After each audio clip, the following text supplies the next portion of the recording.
नमस्कार मित्रांनो, या व्हिडिओमध्ये आपण MPSC गट क पूर्वपरीक्षा 2026 साठीच्या तलाठी असेल, लिपिक असेल, तसेच RTO असेल इत्यादी पदांसाठीचा महत्त्वपूर्ण असा सराव पेपर बघणार आहोत। हे जे प्रश्न बघणार आहोत ते सर्व प्रश्न आपण MPSC पॅटर्ननुसार बघणार आहोत। यातील प्रत्येक प्रश्न हा आपल्या येणाऱ्या परीक्षेसाठी इम्पॉर्टंट असणार आहे, त्यामुळे हा व्हिडिओ लक्षपूर्वक बघा। चला तर मग सुरू करूया। प्रश्न क्रमांक पहिला, भारतीय संविधानातील तरतूद आणि त्यांचे स्रोत याची अयोग्य जोडी किंवा जोड्या ओळखा। तर एका साईडला या प्रश्नामध्ये आपल्याला भारतीय संविधानामध्ये असलेल्या तरतुदी दिलेल्या आहेत आणि दुसऱ्या साईडला त्या कोणत्या देशाच्या संविधानातून घेतलेल्या आहेत त्याची यादी दिलेली आहे। यातली अयोग्य जोडी आपल्याला ओळखायची आहे। तर चला मग बघूया। पहिली आहे न्यायिक पुनर्विलोकन अमेरिकन संविधान। ही जोडी बरोबर आहे का? तर होय, भारताने न्यायिक पुनर्विलोकनाची जी तरतूद आहे ती अमेरिकेच्या संविधानाकडूनच घेतलेली आहे। त्याच्यानंतर दुसरे आहे राज्यपालांचे कार्यालय। ही तरतूद भारत शासन कायदा 1935 मधून घेतलेली आहे का? तर ही देखील जोडी बरोबर आहे। भारताने राज्यपालांचे जे कार्यालय आहे ते भारत शासन कायदा 1935 मधून घेतलेले आहे। त्याचबरोबर आणखीन एक महत्त्वाची गोष्ट म्हणजे राज्यपाल हे जे पद आहे त्या पदाची नियुक्ती करण्याची जी पद्धत आहे किंवा राज्यपाल पदाची नियुक्ती केंद्राकडून केली जाते, ही तरतूद भारताने कोणत्या देशाच्या संविधानाकडून घेतलेली आहे? तर ही तरतूद भारताने कॅनडा या देशाच्या संविधानाकडून घेतलेली आहे। हे देखील लक्षात ठेवा, याच्यावरती देखील प्रश्न येतो। त्याच्यानंतर तिसरी जोडी बघा, समवर्ती सूची। ही तरतूद कॅनडाच्या संविधानाकडून घेतलेली आहे। हे बरोबर आहे का? तर चूक। समवर्ती सूची ही जी तरतूद आहे भारताने कॅनडाकडून नाही तर ऑस्ट्रेलिया या देशाच्या संविधानाकडून घेतलेली आहे, हे लक्षात ठेवा। त्याच्यानंतर चौथी बघा, संसदीय शासन। ही तरतूद अमेरिकन संविधानाकडून घेतलेली आहे का? तर चूक। जवळपास सर्व ज्या तरतुदी आहेत संसदेशी संबंधित त्या भारताने ब्रिटन म्हणजेच इंग्लंड या देशाच्या संविधानाकडून घेतलेल्या आहेत, त्यामुळे लक्षात ठेवा चौथी जोडी देखील चुकीची आहे। त्यामुळे क आणि ड चुकीचे असल्यामुळे पर्याय क्रमांक 1 क आणि ड हे आपले योग्य उत्तर असेल। आपल्या परीक्षेच्या दृष्टिकोनातून हा सर्वात महत्त्वाचा टॉपिक आहे संविधानातील तरतुदी आणि त्यांचे स्रोत। या टॉपिकची चांगली रिव्हिजन करून ठेवा। त्याच्यानंतर प्रश्न क्रमांक 2, अयोग्य जोड्या ओळखा। तर आपल्याला मूलभूत हक्क दिलेले आहेत आणि त्यांच्या जोड्या दिलेल्या आहेत, त्यापैकी अयोग्य जोडी आपल्याला शोधायची आहे। तर एक एक जोड्या आपण बघूया। पहिले आहे मार्शल लॉ लागू असताना मूलभूत हक्कांवरती मर्यादा येतात, अनुच्छेद 34। तर ही जोडी बरोबर आहे। एखाद्या क्षेत्रामध्ये सैनिकी कायदा किंवा मार्शल लॉ जर लागू असेल तर त्या भागातील नागरिकांचे जे मूलभूत हक्क आहेत त्यांच्यावरती मर्यादा आणण्याचा अधिकार कोणाला आहे? तर तो अधिकार आहे भारताच्या संसदेला। आणि ही जी तरतूद आहे ती अनुच्छेद 34 म्हणजे कलम 34 मध्ये देण्यात आलेली आहे, त्यामुळे ही पहिली जोडी बरोबर आहे। त्याच्यानंतर ब बघा, सशस्त्र दलांच्या मूलभूत हक्कांवर मर्यादा, अनुच्छेद 33। ही देखील जोडी बरोबर आहे। कलम 33 मध्ये ही तरतूद करण्यात आलेली आहे की भारतातील जी सशस्त्र दले आहेत त्यांच्या हक्कांवरती, त्यांच्या मूलभूत हक्कांवरती मर्यादा घालण्याचा अधिकार संसदेला कायद्याद्वारे देण्यात आलेला आहे। त्यानंतर बघा, अल्पसंख्याकांच्या हितसंबंधाचे संरक्षण करण्याची जो तरतूद जी आहे ती अनुच्छेद 29 मध्ये आहे। हे बरोबर आहे का? तर होय, हे देखील बरोबर आहे। अल्पसंख्याक जे आहेत त्यांना आपली लिपी असेल, त्यांची भाषा असेल, त्यांची संस्कृती असेल, त्याचं जतन करण्याचा अधिकार अनुच्छेद 29 कलम 29 अन्वये देण्यात आलेला आहे। आता शेवटची जोडी बघा, धार्मिक सूचनांचे पालन करण्याचे स्वातंत्र्य। याबाबत तरतूद कलम 26 मध्ये देण्यात आलेले आहे, तर हे चुकीचं आहे। धार्मिक सूचनांचे पालन करण्याचे स्वातंत्र्य ही तरतूद कोणत्या कलमात आहे? तर ही तरतूद आहे कलम 28 मध्ये। विशिष्ट धार्मिक सूचनांचे पालन करणे किंवा धार्मिक शिक्षणाचे पालन करणे, त्याची उपासना करणे याविषयीचे जे स्वातंत्र्य आहे ते कलम 28 मध्ये देण्यात आलेले आहे। त्यामुळे अयोग्य जोडी कोणती आहे? तर ते आहे फक्त डी। त्यामुळे या प्रश्नाचे उत्तर कोणते आहे? तर पर्याय क्रमांक 4 आहे। आता बघा, परीक्षेच्या दृष्टिकोनातून हे 3 हक्क खूप महत्त्वाचे आहेत, 3 मूलभूत हक्क। पहिला आहे शोषणाविरुद्धचा हक्क। ते कोणकोणत्या कलमामध्ये आहे? तर कलम 23 आणि कलम 24। मग कलम 23 काय सांगतो? तर माणसांचा अपव्यापार आणि वेठबिगारी यांना मनाई आहे। तर कलम 24 काय सांगतो? तर कारखाने इत्यादींमध्ये बालकांना कामावर ठेवण्यास मनाई। तर हे शोषणाविरुद्धचा हक्क पाठ करून ठेवा। हे 23-24 कलमे तोंडपाठ असली पाहिजेत। त्याच्यानंतर सर्वात जास्त कन्फ्युजन मुलांचं होतं तो म्हणजे धर्मस्वातंत्र्याचा हक्क। हा कोणकोणत्या कलमामध्ये आहे? तर हा आहे कलम 25, 26, 27 आणि 28। ही 4 कलमे खूप महत्त्वाची आहेत, याच्यामध्येच बऱ्याच मुलांचं कन्फ्युजन होत असतं। तर कलम 25 काय सांगतं बघा, सदसद विवेक बुद्धीचे स्वातंत्र्य आणि धर्माचे मुक्त प्रकटीकरण, आचरण आणि प्रसार करण्याचे स्वातंत्र्य. म्हणजे प्रत्येक व्यक्तीला आपला धर्म निवडण्याचे स्वातंत्र्य आहे, त्याचे प्रकटीकरण करण्याचे, प्रसार करण्याचे, आचरण करण्याचे स्वातंत्र्य आहे. आणि ही तरतूद कलम 25मध्ये आहे. त्यानंतर कलम 26मध्ये धार्मिक व्यवहारांची व्यवस्था पाहण्याचे स्वातंत्र्य याविषयीच्या तरतुदी आहेत. तर कलम 27 काय सांगतं, तर एखाद्या विशिष्ट धर्माच्या संवर्धनाकरता कर देण्याबाबतचे स्वातंत्र्य, म्हणजे करविषयक जी तरतूद आहे धर्माच्या संवर्धनाकरता ती कलम 27मध्ये आहे, हे लक्षात ठेवा. आणि कलम 28मध्ये काय आहे, तर विवक्षित शैक्षणिक संस्थांमध्ये धार्मिक शिक्षण अथवा धार्मिक उपासना यांना उपस्थित राहण्याबाबतचे स्वातंत्र्य. तर ही 4 महत्त्वाची कलमे आहेत धर्मस्वातंत्र्याशी संबंधित, ती लक्षात ठेवा. त्याच्यानंतरचा महत्त्वाचा मूलभूत हक्क म्हणजे सांस्कृतिक व शैक्षणिक हक्क. मग याच्यामध्ये कोणकोणती कलमे आहेत, तर कलम 29 आणि कलम 30चा याच्यामध्ये समावेश आहे. कलम 29मध्ये अल्पसंख्याक वर्गांच्या हितसंबंधाचे संरक्षण याच्याबाबत तरतुदी आहेत. तर कलम 30मध्ये शैक्षणिक संस्था स्थापन करण्याचा व त्याच्या प्रशासन करण्याचा अल्पसंख्याक वर्गांचा हक्क याच्याबाबत तरतुदी आहेत. त्यामुळे कलम 30 तुम्ही एकदम व्यवस्थित लक्षात ठेवू शकता, त्याही शैक्षणिक संस्थांशी संबंधित. तर कलम 29मध्ये हितसंबंधांचे संरक्षण याबाबत तरतूद आहेत. सर्व जे मूलभूत हक्क आहेत ते तोंडपाठ असले पाहिजेत, कारण त्याच्यावरती MPSC कशाही प्रकारचे प्रश्न विचारू शकते, त्यामुळे त्याची आपली तयारी असली पाहिजे. त्याच्यानंतर प्रश्न क्रमांक 3, राज्यपाल पदाविषयी योग्य विधाने निवडा. एक विधान आपण आता बघूया. तर विधान अ बघा, भारतीय संविधानात राज्यपाल पदाचा पदावधी हा 5 वर्ष इतका देण्यात आला असला तरी तो राष्ट्रपतींच्या मर्जीवर अवलंबून असतो. तर हे विधान बरोबर आहे. कलम 156 नुसार जे राज्यपाल आहेत त्यांचा पदावधी हा 5 वर्षांचा जरी देण्यात आलेला असला तरी त्यांची जे पद आहे ते राष्ट्रपतींच्या मर्जीवरती अवलंबून असते. म्हणजे राष्ट्रपती त्यांना कधीही पदावरून दूर करू शकतात. त्यामुळे विधान अ हे बरोबर आहे. त्यानंतर विधान ब बघा, भारताप्रमाणेच अमेरिकेत देखील राज्यपालांची नेमणूक हे केंद्राचे एजंट म्हणून राष्ट्रपतींकडून केली जाते. तर अमेरिकेत नाही, तर भारताप्रमाणेच कॅनडा या देशामध्ये राज्यपालांची नेमणूक जी आहे ती केंद्राचे एजंट म्हणून केली जाते. आणि ही जी तरतूद आहे भारतीय संविधानामध्ये ती भारताने कॅनडा या देशाच्या संविधानाकडूनच उचललेली आहे. त्यामुळे दुसरे जे विधान आहे ब ते चुकीचे विधान आहे. अमेरिकेत काय होतं, तर अमेरिकेचे जे राज्यपाल आहेत ते थेट जनतेतून निवडून दिले जातात. हे फरक आहे, ते लक्षात ठेवा. त्याच्यानंतर विधान क बघा, राज्यपालांचा 5 वर्षाचा कार्यकाळ पूर्ण झाल्यानंतर त्यांची त्याच पदावर पुनर्नेमणूक करता येते. तर हेही विधान बरोबर आहे. भारताच्या घटनेनुसार जे राज्यपाल आहेत त्यांचा 5 वर्षाचा कार्यकाळ पूर्ण झाल्यानंतर देखील त्यांची त्याच पदावर, म्हणजे त्याच राज्याचे राज्यपाल म्हणून किंवा इतर कोणत्याही दुसऱ्या राज्यात राज्यपाल म्हणून पुनर्नेमणूक करता येते. तर अ आणि क बरोबर असल्यामुळे पर्याय क्रमांक 3 हे या प्रश्नाचे योग्य उत्तर असेल. त्याच्यानंतर प्रश्न क्रमांक 4, घटक राज्यांच्या विधान परिषदांची नेमकी सदस्य संख्या ठरवण्याचा अधिकार कुणाला असतो? तर हा प्रश्न विधान परिषदेवरती विचारलेला आहे. आणि विधान परिषद हा देखील एक खूप फेवरेट टॉपिक आहे MPSCचा. याच्यावरती फिक्स स्वरूपात प्रश्न विचारले जातात.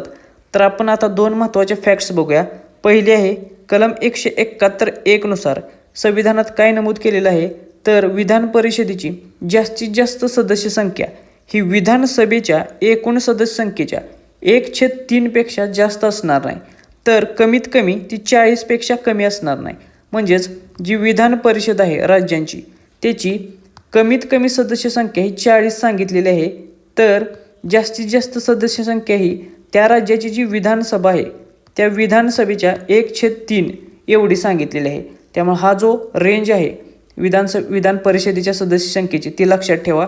यासोबतच कलम 171(2) मध्ये काय सांगितलेलं आहे, तर विधान परिषदेची नेमकी सदस्य संख्या ठरवण्याचा, ती बदलण्याचा किंवा कायदा करून ती निश्चित करण्याचा अधिकार भारतीय संसदेला, पार्लमेंटला देण्यात आलेला आहे. आणि त्यासाठी भारताच्या संसदेने मग लोकप्रतिनिधी कायदा 1950 हा पारित केलेला आहे आणि त्याच्याद्वारे विधान परिषदेची संख्या निश्चित केलेली आहे. त्यामुळे आपल्या प्रश्नाचे उत्तर काय आहे मग, तर घटक राज्यांच्या विधान परिषदेची नेमकी सदस्य संख्या ठरवण्याचा अधिकार हा भारताच्या संसदेला असेल. त्यामुळे पर्याय क्रमांक 3 हे याचे योग्य उत्तर असेल. त्याच्यानंतर प्रश्न क्रमांक 5, भारतीय राज्यघटनेतील अनुच्छेद 315 ते 323 भाग 14 मध्ये तरतूद असलेल्या राज्य लोकसेवा आयोगाशी संबंधित योग्य विधान निवडा.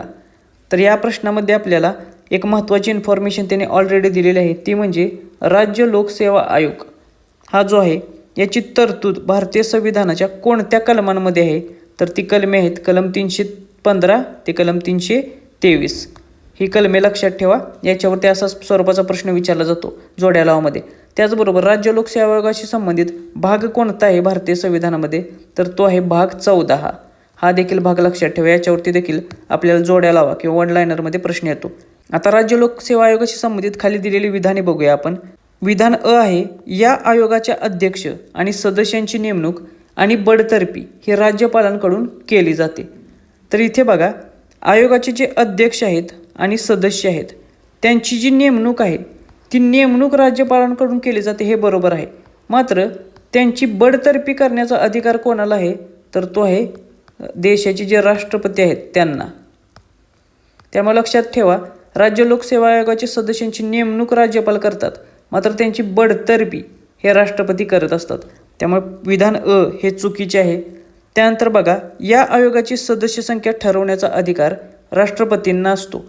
आता लक्षात घ्या, जर त्यांची नेमणूक हे राज्यपाल करत असतील तर सदस्य संख्या ठरवण्याचा अधिकार राष्ट्रपतींना असेल का, तर नाही.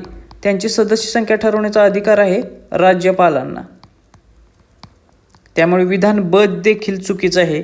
त्याच्यानंतर विधान क बघा, या आयोगाच्या सदस्यांचा पदावधी 6 वर्षे किंवा वयाची 65 वर्षे यापैकी जे आधी तितका असतो.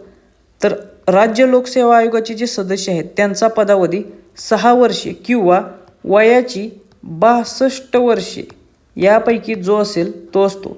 इथे राज्य लोकसेवा आयोगाचे अध्यक्ष आणि सदस्यांचा 6 वर्षे आणि वयाची 62 वर्षे एवढा असतो. तर जे UPSCचे आहेत, केंद्रीय लोकसेवा आयोगाचे जे अध्यक्ष आणि सदस्य आहेत त्यांचा 6 वर्षे किंवा वयाची 65 वर्षे पूर्ण होईपर्यंत यापैकी जो आधी आहे तो असतो. हे लक्षात ठेवा, हा डिफरन्स आहे राज्य लोकसेवा आयोग आणि संघ लोकसेवा आयोगामध्ये. त्यामुळे विधान क देखील चुकीचे आहे. त्यामुळे तिन्ही विधाने चुकीची असल्यामुळे एकही विधान योग्य नाही. यापैकी नाही, पर्याय क्रमांक 4 हे याचं योग्य उत्तर असेल. प्रश्न क्रमांक 6, विचारलहरी या पत्रकातून पुढीलपैकी कोणी मिशनऱ्यांच्या कार्यावरती खरपूस टीका केली. तर लक्षात घ्या, आपल्या परीक्षेच्या दृष्टिकोनातून जी वृत्तपत्रे आहेत ती खूप महत्त्वाची आहेत. त्याच्यावरती 100% एक प्रश्न फिक्स स्वरूपात विचारला जातो. तर ही जे मिशनरी आहेत, ख्रिस्ती मिशनरी, त्यांनी भारताचा जो हिंदू धर्म आहे किंवा सनातन धर्म आहे त्याच्यावरती, त्यातल्या प्रथा परंपरांवरती टीका करायला सुरुवात केलेली आणि त्याला चोख प्रत्युत्तर देण्यासाठी आणि हिंदू धर्माच्या समर्थनासाठी कृष्णशास्त्री चिपळूणकर यांनी विचारलहरी हे पत्रक सुरू केलेलं. त्यामुळे पर्याय क्रमांक 3 हे याचे योग्य उत्तर असेल. हे जे विचारलहरी पत्रक आहे ते त्यांनी कोठे सुरू केलेलं हे देखील माहीत असलं पाहिजे. तर हे पत्रक त्यांनी पुणे येथून सुरू केलेलं, हे लक्षात ठेवा. या विचारलहरी या पत्रकातून त्यांनी मिशनऱ्यांच्या आक्षेपांचे खंडन करून त्यांच्या कारवायांवरती खरपूस टीका केली होती. त्यानंतर प्रश्न क्रमांक 7, पुढीलपैकी कोणत्या सुधारकाने श्रीपद शेषाद्री या प्रकरणात श्रीपदला काशीला पाठवून शुद्धीकरणाचा प्रयत्न केला. तर भारताच्या इतिहासातील श्रीपद शेषाद्री हे जे प्रकरण आहे 1843 साधारणतः, हे प्रकरण खूप गाजलेलं प्रकरण आहे आणि हे प्रकरण बाळशास्त्री जांभेकर यांच्याशी संबंधित आहे. त्यामुळे पर्याय क्रमांक 2 हे याचं योग्य उत्तर असेल.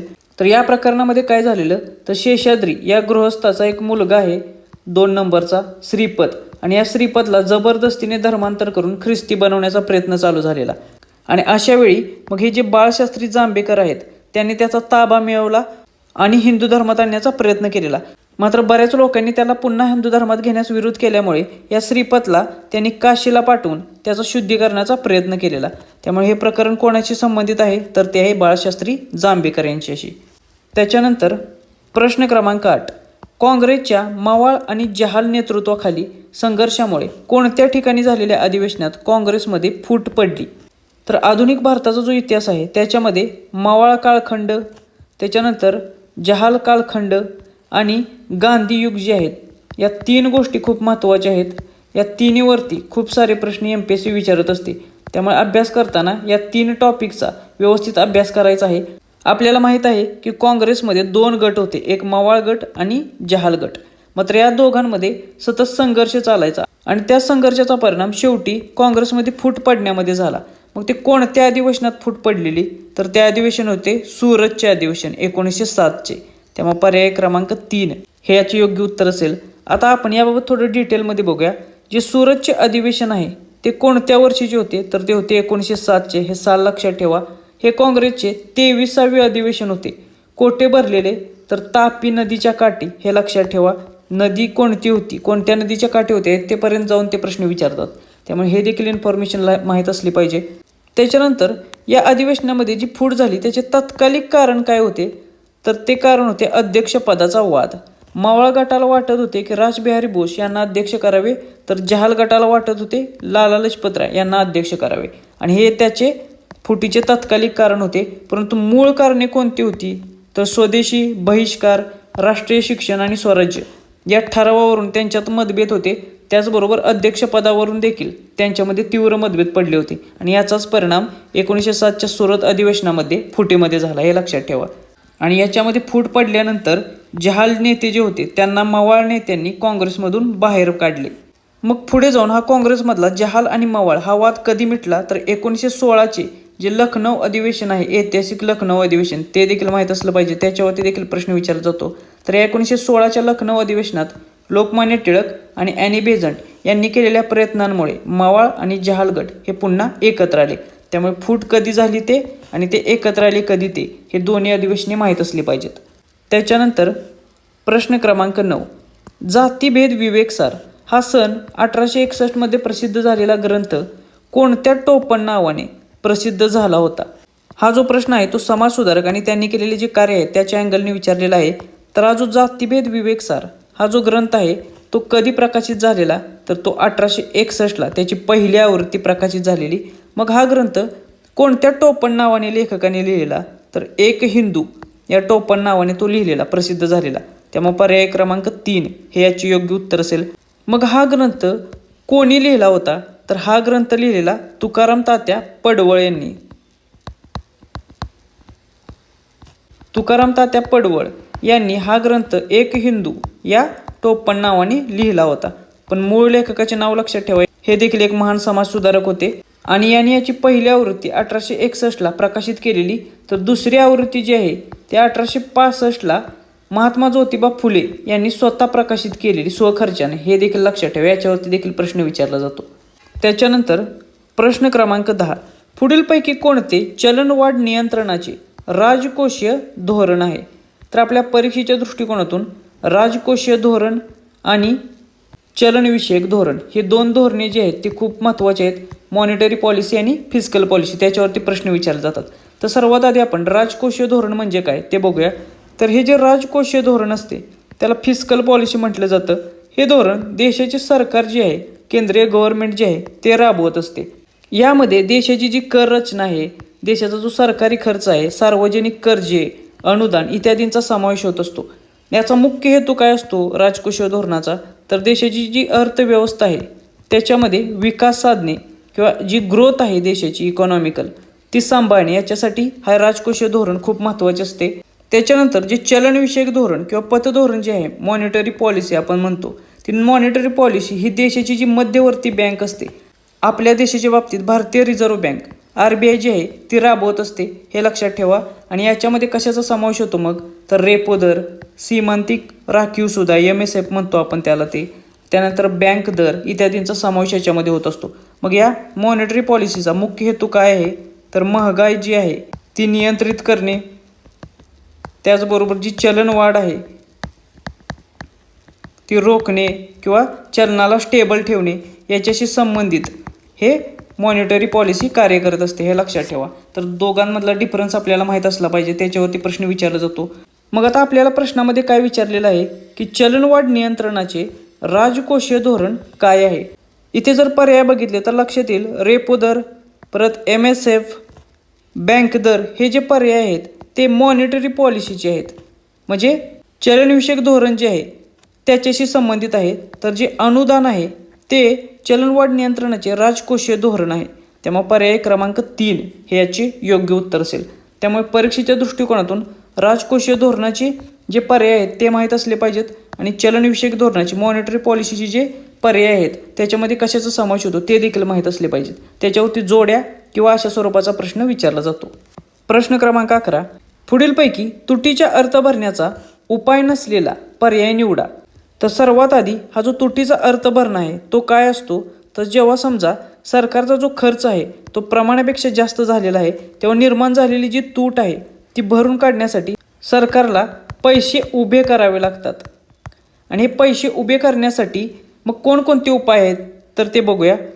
परकीय कर्ज काढून सरकार पैसे उभा करू शकते का, तर जागतिक बँक असेल, IMF असेल किंवा परदेशी सरकाराकडून पैसे कर्ज रूपाने मिळवून आपण पैसे उभे करू शकतो. त्याच्यानंतर अंतर्गत कर्जाच्या माध्यमातून तुटीचा अर्थ भरणा किंवा पैसे उभा करू शकतं का सरकार, तर होय. सरकार आपले जे रोखे आहेत ते विकते आणि त्याच्या माध्यमातून जनतेकडून किंवा सरकारी ज्या बँका आहेत त्यांच्याकडून बाजारपेठामधून पैसे उभा करू शकते. त्यामुळे हा देखील पर्याय आहे. त्याच्यानंतर चौथा बघा, रिझर्व्ह बँकेकडून उचल. तर इथे देखील भारत सरकार आपले जे रोखे आहेत ते रिझर्व्ह बँकेकडे गहाण ठेवते किंवा तात्पुरते ते जमा करते आणि त्याच्या बेसिसवर रिझर्व्ह बँकेकडून पैसे उचलते. त्यामुळे हा देखील पैसे उभा करण्याचा पर्याय आहे. आता तिसरा पर्याय बघा, नोटा छपाई थांबवणे. तर ॲक्च्युली नोटा छापून भारताचे सरकार जे आहे ते पैसा उभा करू शकते. मात्र नोटा छापवणे थांबवले तर पैसे उभे राहतील का, तर नाही. त्यामुळे हा तुटीचा अर्थ भरणा करण्याचा उपाय नाही. उलट हा जो आहे तो महागाई नियंत्रित करण्याचा उपाय आहे. जर भारत सरकारने नोटा छपाई थांबवली तर महागाई नियंत्रित होईल. त्यामुळे हा जो तिसरा पर्याय आहे ते आपल्या प्रश्नाचे योग्य उत्तर असेल. त्याच्यानंतर प्रश्न क्रमांक 12, सुरेश तेंडुलकर समितीने वर्ष 2011-12 साठी किती दारिद्र्य नोंदविले. तर सुरेश तेंडुलकर समिती सर्वात महत्त्वाची समिती आहे दारिद्र्याशी संबंधित. याच्यावरती नेहमी प्रश्न विचारला जातो. त्याचबरोबर कोणत्या वर्षी भारतामधले दारिद्र्याचे प्रमाण किती होते त्याच्यावरती देखील प्रश्न विचारला जातो. तर सन 2011-12 साठी सुरेश तेंडुलकर समितीनुसार दारिद्र्याचा दर होता 21.9% एवढा. त्यामुळे पर्याय क्रमांक 1 हे याचे योग्य उत्तर असेल. आता याच्यासाठी जो चार्ट दिलेला आहे तो चार्ट खूप महत्त्वाचा आहे. याच्यावरती नेहमी प्रश्न विचारला जातो. तर सुरेश तेंडुलकर समितीनुसार 2004-05 साठी एकूण दारिद्र्याचे प्रमाण किती होते, तर ते होते 37.2% एवढे. हे आकडे पाठ करायचे आहेत. त्याच्यानुसार ग्रामीण भागात दारिद्र्य होते 41.8%, तर शहरी भागात होते 25.7%. त्याच्यानंतर मग 2009-10 साठी दारिद्र्याचे प्रमाण किती नोंदवले, तर ते नोंदवले 29.8% एवढे. त्याच्यामध्ये ग्रामीण भागात 33.8 तर शहरी भागात 20.9% एवढे दारिद्र्य होते. त्याच्यानंतर 2011-12 जो आत्ताच आपण प्रश्नामध्ये पाहिला तो, त्याच्यामध्ये दारिद्र्याचे प्रमाण किती होते, तर ते होते 21.9%. मग याच्यामध्ये 25.7% एवढे दारिद्र्य ग्रामीण भागात, तर 13.7% एवढे प्रमाण शहरी भागात होते. तर आपल्या परीक्षेच्या दृष्टिकोनातून ग्रामीण भागातील दारिद्र्य, शहरी भागातील दारिद्र्य आणि एकूण दारिद्र्याचे प्रमाण हे देखील माहीत असलं पाहिजे. याच्यावरती देखील डायरेक्ट प्रश्न विचारला जातो. त्याचबरोबर 2011-12 साठी दारिद्र्य रेषा किती होती, तर ग्रामीण भागासाठी 816 आणि शहरी भागासाठी 1000 रुपये एवढी होती. तर ह्या व्हॅल्यूज देखील लक्षात ठेवा. याच्यावरती देखील प्रश्न विचारला जातो. हा संपूर्ण चार्ट जो आहे तो आपल्या परीक्षेच्या दृष्टिकोनातून खूप महत्त्वाचा आहे. तो तोंडपाठ असला पाहिजे. याच्यानंतर प्रश्न क्रमांक 13, पुढीलपैकी कोणत्या जिल्ह्यामध्ये जांभी मृदा आढळत नाही. तर आपल्याला जांभी मृदा कोणत्या जिल्ह्यामध्ये आढळत नाही ते पर्यायामधून शोधायचे आहे. तर जांभी मृदा ही कोठे आढळते, तर ही जिथे अधिक पर्जन्य असते, म्हणजे पावसाचे प्रमाण ज्या ठिकाणी जास्त असते त्या ठिकाणी ही जांभी मृदा आढळत असते. मग खालीलपैकी कोणत्या ठिकाणी ते आढळत नाही बघा. सिंधुदुर्गमध्ये पावसाचे प्रमाण जास्त असते त्यामुळे तिथे आढळते. गडचिरोलीमध्ये पावसाचे प्रमाण जास्त असते त्यामुळे तिथे देखील आढळते. रत्नागिरीमध्ये पावसाचे प्रमाण जास्त असते त्यामुळे तिथे देखील आढळते. बेसिकली सिंधुदुर्ग असेल, रत्नागिरी असेल किंवा रायगड असेल, हे जे कोकणातील जिल्हे आहेत तेथे पावसाचे प्रमाण जास्त आहे तेथे आढळते. त्याचबरोबर पूर्व विदर्भातील जे गडचिरोली, भंडारा, चंद्रपूर यासारखे जिल्हे आहेत तेथे देखील जांभी मृदा आढळते. त्यामुळे या तिन्ही ठिकाणी ती आढळत असल्यामुळे पर्याय क्रमांक 4 यापैकी नाही हे आपले योग्य उत्तर असेल. कारण आपल्याला कोठे आढळत नाही अशा स्वरूपाचा प्रश्न त्यांनी विचारलेला आहे. त्यानंतर प्रश्न क्रमांक 14, 16 ऑगस्ट 1982 रोजी कोणत्या जिल्ह्याची निर्मिती झाली. तर परीक्षेच्या दृष्टिकोनातून महाराष्ट्रातील जिल्ह्यांच्या निर्मितीचा क्रम देखील माहीत असणं आवश्यक आहे. कोणत्या दिवशी कोणत्या जिल्ह्याची निर्मिती झाली याच्यावरती प्रश्न अशा स्वरूपाचा विचारला जातो. तर 16 ऑगस्ट 1982ला उस्मानाबाद या जिल्ह्यामधून लातूर या जिल्ह्याची निर्मिती झाली. त्यामुळे पर्याय क्रमांक 3 हे याचं योग्य उत्तर असेल. आता आपण हा चार्ट बघूया. याच्यामधून आपल्याला प्रश्न विचारले जातात, त्यामुळे हा चार्ट देखील आपला तोंडपाठ असला पाहिजे. पहिला जो जिल्हा निर्माण झाला तो 1 मे 1981ला रत्नागिरी या जिल्ह्यातून सिंधुदुर्ग हा नवा जिल्हा निर्माण करण्यात आला. त्याच्यानंतर 1 मे 1981लाच औरंगाबाद या जिल्ह्यामधून जालना हा नवीन जिल्हा तयार करण्यात आला.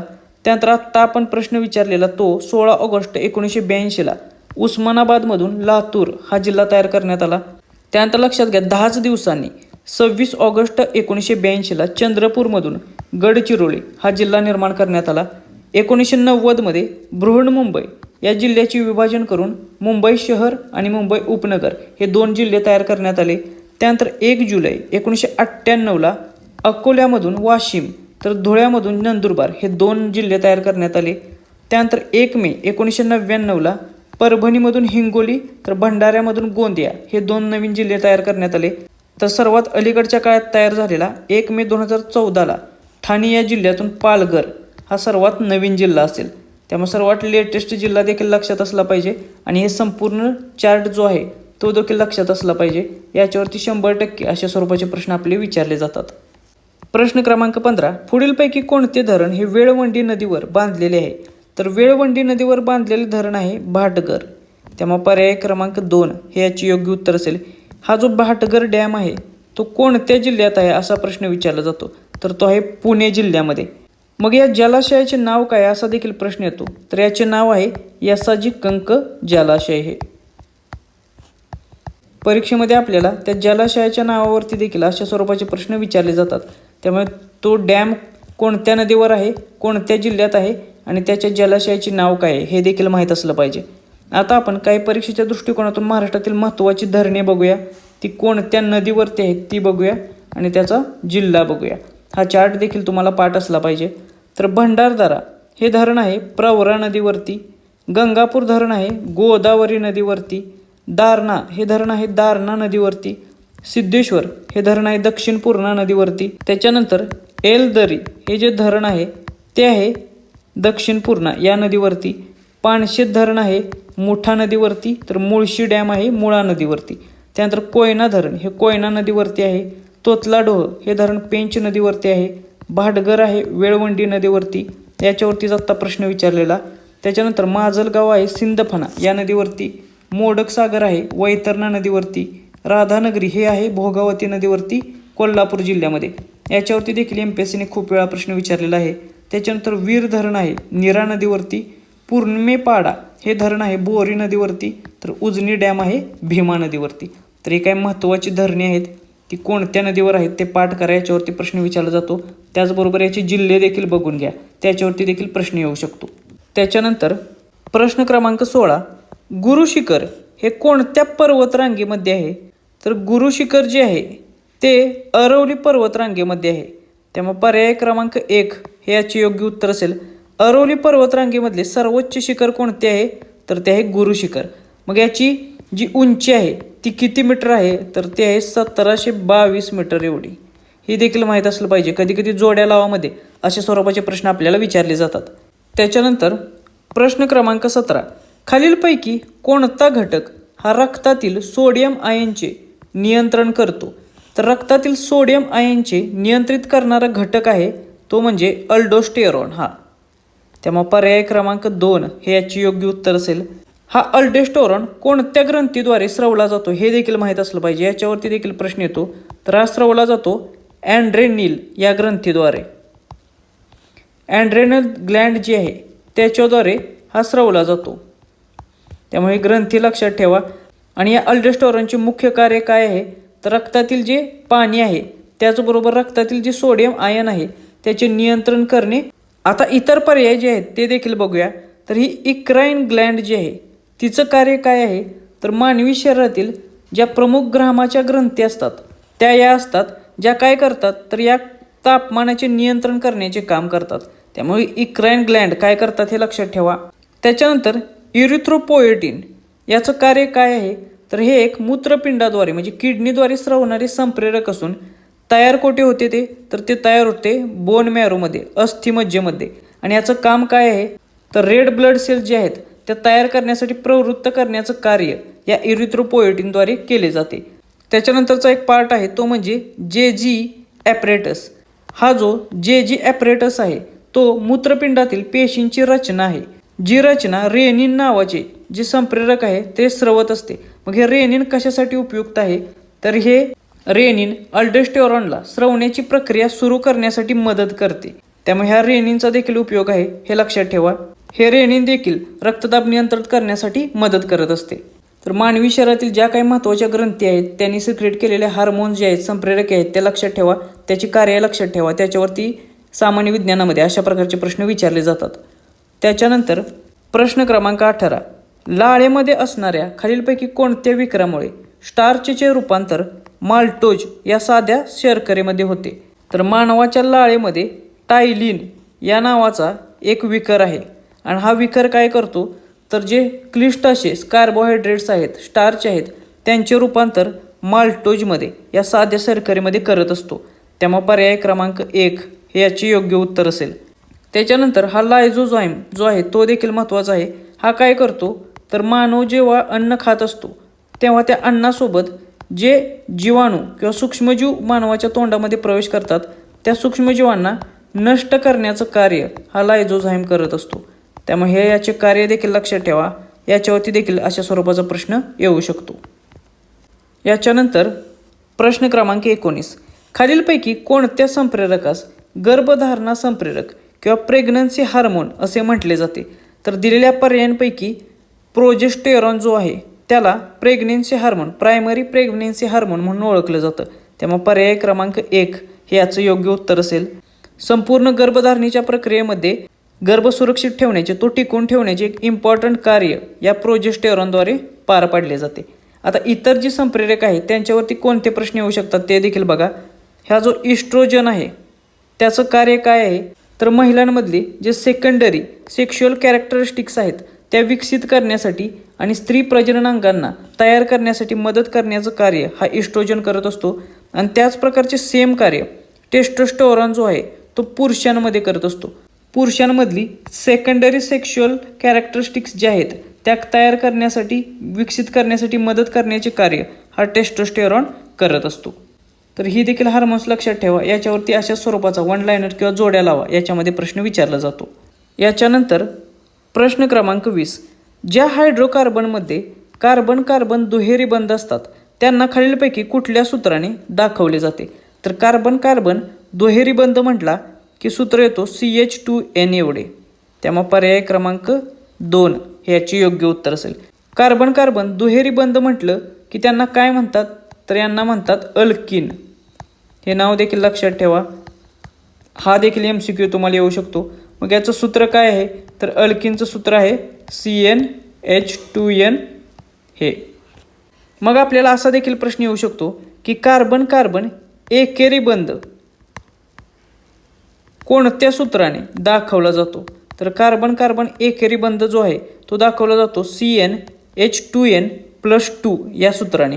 मग यांना काय म्हटलं जातं, तर यांना अल्केन असं म्हटलं जातं. एकेरी बंध म्हटलं की अल्केन हे लक्षात ठेवा. त्याच्यानंतर असा देखील प्रश्न येऊ शकतो की कार्बन कार्बन तिहेरी बंध हे कोणत्या सूत्राने दाखवलं जातं, तर कार्बन कार्बन तिहेरी बंध हा CnH2n-2 या सूत्राने दाखवला जातो. मग यांना काय नाव आहे, तर यांना नाव आहे अल्काईन. तर ही प्रत्येकाची नावे लक्षात ठेवा. याच्यावरती प्रश्न विचारले जातात. प्रश्न क्रमांक 21. खालील मालिका अभ्यासा व पुढे कोणती संख्या येईल ते ओळखा. तर अशा प्रकारचे जे मालिकांवरती प्रश्न असतात, संख्या मालिका किंवा अक्षर मालिका, याच्यासाठी आपल्याला प्रॅक्टिसची गरज असते. हे जे मालिका आहेत या बघितल्या आपल्याला लक्षात आलं पाहिजे की याच्यामध्ये काय फॉर्म्युला त्यांनी वापरलेला आहे. तर आता ही मालिका बघितल्यानंतर बघा, 2 × 3 जर केलं तर 6 येतं आहे. 6 × 3 जर केलं तर 18 येतं. 18 × जर 3 केलं तर 54 येतं. म्हणजे 54 × 3 जर केलं तर त्याच्या पुढे आपल्याला उत्तर मिळणार आहे. तर 54 × 3 किती येणार आहे, तर ते येईल 162. त्यामुळे या प्रश्नाचं उत्तर आहे पर्याय क्रमांक 3 हे. जेवढी जास्त प्रॅक्टिस अशा प्रकारच्या प्रश्नांना तुम्ही कराल तेवढ्या लवकर अशा प्रकारचे प्रश्न तुम्हाला सुटणार आहेत. त्याच्यानंतर प्रश्न क्रमांक 22 विधाने दिलेले आहेत आणि काही निष्कर्ष दिलेले आहेत. त्याच्यावरून आपल्याला योग्य उत्तर कोणते आहे ते शोधायचे आहे. तर आपण आता ती विधाने वाचूया. काही प्रश्न उत्तरे आहेत. तर अशा प्रकारचे जे प्रश्न असतात विधानांवरती आणि निष्कर्षावरती त्याच्यासाठी वेन डायग्रॅम्स किंवा आकृत्या काढून घ्यायच्या. तर आपल्याला पहिले विधान सांगितलेले आहे काही प्रश्न हे उत्तरे आहेत. तर इथे आपण काही प्रश्न बघूया. तर हे प्रश्न आहेत.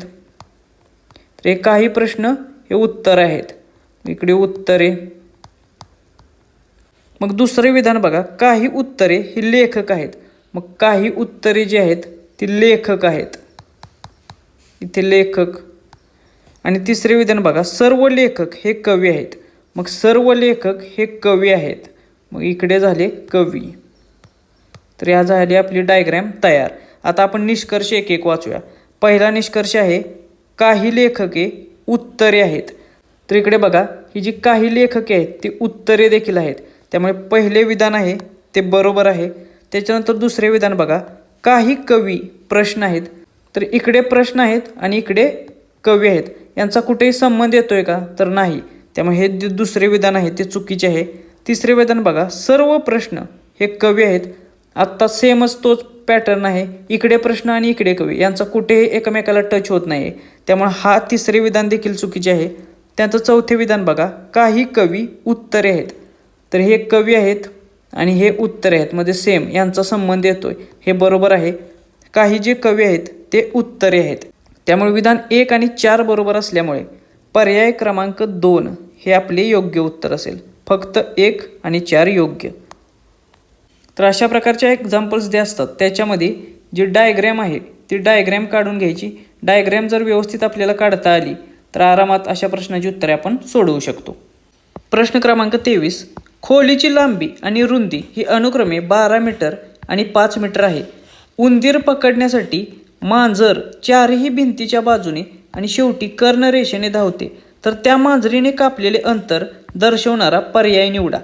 तर अशा प्रकारच्या प्रश्नांमध्ये आपल्याला ही डायग्रॅम काढावी लागेल. इथे बघा एक खोली त्यांनी सांगितलेली आहे अशा प्रकारची आणि त्या खोलीची लांबी सांगितलेली आहे 12 मीटर आणि रुंदी सांगितलेली आहे 5 मीटर. तर आपल्याला त्यांनी मांजर सांगितलेलं आहे. ते मांजर हे चारही भिंतीवरून धावते म्हणजे या अशा प्रकारे 4 भिंतीवरून ते धावणार आहे आणि त्याच्यानंतर शेवटी कर्णरेषेवरून देखील धावणार आहे अशा प्रकारे. मग या मांजरीने काढलेले जे लाल कलरमध्ये आहे ते अंतर आपल्याला शोधायचे आहे. तर या प्रश्नामध्ये लक्षात घ्या त्यांनी दिलेली जी माहिती आहे त्याच्यावरून हा आयत तयार झालेला आहे. मग याच्यामध्ये आपल्याला सर्वात आधी त्या मांजरीने हे चारही बाजूने धावल्यानंतर जे अंतर कापलेले आहे ते काढावे लागेल. मग त्याच्यासाठी आयताची जी परिमिती आहे ती परिमिती आपल्याला काढली पाहिजे. मग आयताची परिमितीचे सूत्र काय आहे तर ते आहे 2 × लांबी अधिक रुंदी. मग बघा आपण सूत्रामध्ये माहिती किमती टाकूया. 2 × लेंथ किती दिलेली आहे तर ती 12 मीटर आणि रुंदी किती दिलेली आहे तर ती दिलेली आहे 5 मीटर. मग हे आता समीकरण आपण सॉल्व करूया. 2 × 12 आणि 5 17 म्हणजे आयताची परिमिती येणार आहे 34 एवढी. मग आता शेवटी त्यांनी सांगितलेलं आहे की हे जे मांजर आहे ते कर्णरेषेवरून देखील धावलेले आहे. मग हा कर्ण काढण्यासाठी आपण पायथागोरसचे जे सूत्र आहे ते वापरू शकतो. पायथागोरसचे सूत्र काय सांगते तर कर्णाचा वर्ग = पायाचा वर्ग अधिक उंचीचा वर्ग. मग इथे पायाचा वर्ग किती आहे तर तो आहे 12चा वर्ग आणि उंचीचा वर्ग किती आहे तर तो आहे 5चा वर्ग. मग बघा 12चा वर्ग 144 आणि 5चा वर्ग 25. मग हे जर आपण समीकरण सॉल्व केलं तर बघा कर्णाचा वर्ग बरोबर किती येणार आहे तर तो येणार आहे 169. मग कर्ण किती येणार आहे कर्ण येणार आहे 13 कारण 13चा वर्ग आहे 169. मग आता आपल्याला बघा आयताची परिमिती मिळालेली आहे 34 आणि कर्ण देखील मिळालेला आहे 13. मग मांजराने कापलेले एकूण अंतर किती असणार आहे तर आयताची परिमिती 34 अधिक कर्ण 13 बरोबर किती आलेलं आहे तर ते आलेलं आहे 47 मीटर एवढे अंतर शेवटी मांजरीने त्या कापलेले आहे. त्यामुळे पर्याय क्रमांक 1 या प्रश्नाचे योग्य उत्तर असेल. प्रश्न क्रमांक 34 10 हत्तींचे एकूण वजन किती असेल जर त्यातील प्रत्येक समान वजनाचे असतील आणि आपल्याला विधाने दिलेली आहेत 2 विधाने. मग या प्रश्नामध्ये काय असतं तर हा जो प्रश्न त्यांनी सांगितलेला आहे किंवा सेंटेन्स विधान त्यांनी दिलेलं आहे प्रश्नामध्ये ते खरं मानायचं असतं आणि त्याच्या आधारावर ही विधाने बरोबर आहेत की चूक ते शोधायचं असतं. तर आपल्याला काय इन्फॉर्मेशन दिलेली आहे तर याने प्रश्नामध्ये आपल्याला सांगितलेलं आहे की 10 हत्ती आहेत आणि त्यातील प्रत्येक हत्ती हा समान वजनाचा आहे आणि त्याच्यावर आधारित त्या 10 हत्तींचे एकूण वजन किती आहे ते आपल्याला शोधायचे आहे. तर पहिले विधान बघूया. प्रत्येक हत्तीच्या वजनाच्या 1/4 वजन 5 किलो आहे. म्हणजे समजा एका हत्तीचे वजन x आहे, त्या xच्या 1/4 वजन किती असणार आहे तर ते आहे 5 किलो. म्हणजे एका हत्तीचे वजन किती येणार आहे तर ते येणार आहे 20 किलो. मग जर एका हत्तीचे वजन हे 20 किलोग्रॅम असेल तर आपल्याला प्रश्नामध्ये काय विचारलेलं आहे तर 10 हत्तींचे वजन काढायचे आहे. तर एकाचे जर 20 किलोग्रॅम असेल तर 10 हत्तींचे वजन मिळून किती होईल ते होईल 200 किलोग्रॅम. म्हणजे आपण पहिल्या विधानाच्या आधारे उत्तर काढू शकतोय. त्यामुळे हे एक विधान जे आहे ते विधान पुरेसे आहे. त्याच्यानंतर दुसरे विधान बघूया. जंगलातील सर्व हत्तींची एकूण संख्या 10 आहे. आता या विधानामध्ये त्याने फक्त इन्फॉर्मेशन दिलेली आहे की एकूण संख्या जी हत्तींची आहे ती 10 आहे. ती इन्फॉर्मेशन ऑलरेडी आपल्याला प्रश्नामध्ये सांगितलेली आहे. आता याच्यावरून आपण त्यांचे वजन कसे काढणार आहे काढू शकतोय का तर नाही काढू शकत. त्यामुळे दुसरे विधान आहे त्याचा उपयोग होत नाही आपल्याला एकूण 10 हत्तींचे वजन काढण्यासाठी.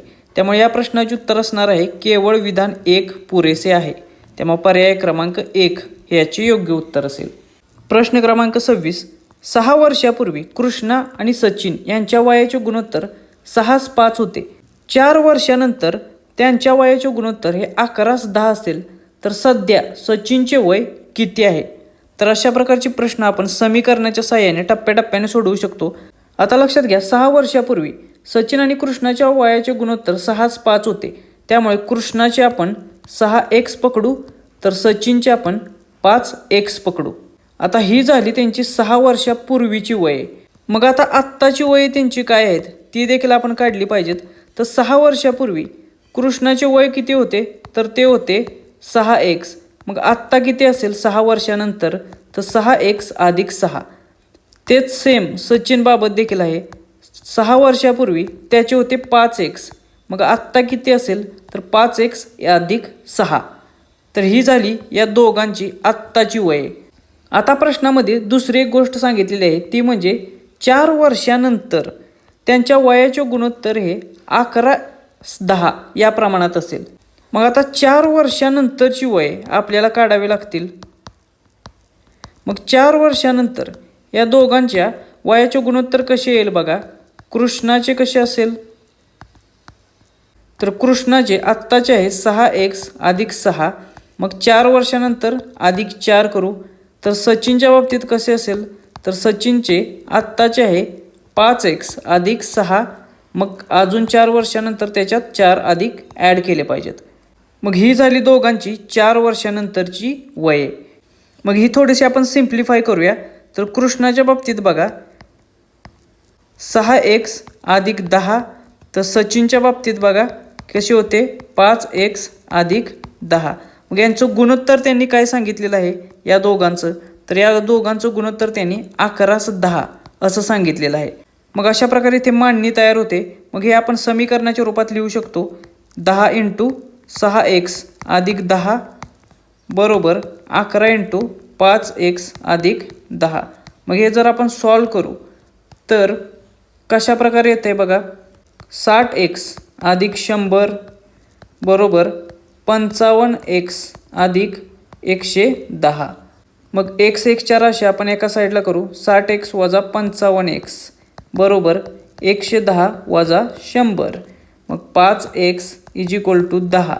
मग x किती आलं 2. मग आपल्याला प्रश्नामध्ये काय विचारलेलं आहे तर सध्याचे सचिनचे वय किती. मग सध्याचे सचिनचे वय काढण्यासाठी फॉर्म्युला कोणता आहे तर तो आहे 5x + 6. मग या 5x अधिक 6 मध्ये आपण किंमत टाकली 5 गुणुले 2 अधिक 6 तर किती झालं 10 अधिक 6 बरोबर 16 हे या प्रश्नाचं उत्तर असेल. त्यामुळे पर्याय क्रमांक 2 16 वर्षे हे या प्रश्नाचं योग्य उत्तर असेल.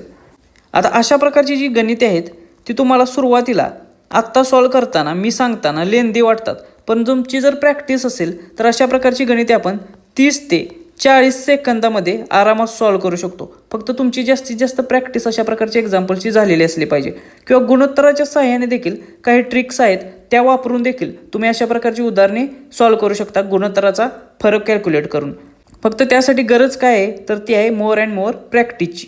त्यामुळे जास्तीत जास्त प्रॅक्टिस करण्याचा प्रयत्न करा उदाहरणे सॉल्व करण्याचा. त्याचा 100% फायदा तुम्हाला पेपरमध्ये होईल. तर अशा रीतीने आपण परीक्षेच्या दृष्टिकोनातून अतिशय महत्त्वाचे असलेले 25 MCQ बघितलेले आहेत. हे सर्व प्रश्न आपण MPSC पॅटर्ननुसार बघितलेले आहेत. ज्या प्रकारचे प्रश्न MPSC परीक्षेत विचारते अगदी त्याच प्रकारचे प्रश्न येथे आपण कव्हर केलेले आहेत. त्यामुळे याचा 100% फायदा तुम्हाला येणाऱ्या परीक्षेसाठी होईल. आपण याच्यामध्ये ज्या टॉपिकवरती प्रश्न विचारलेले आहेत त्याच टॉपिकवरती MPSC प्रश्न विचारते. त्यामुळे हे टॉपिक महत्त्वाचे आहेत. या टॉपिकची चांगली रिव्हिजन करा. मी सांगितलेल्या ज्या गोष्टी आहेत त्या पाठच करा.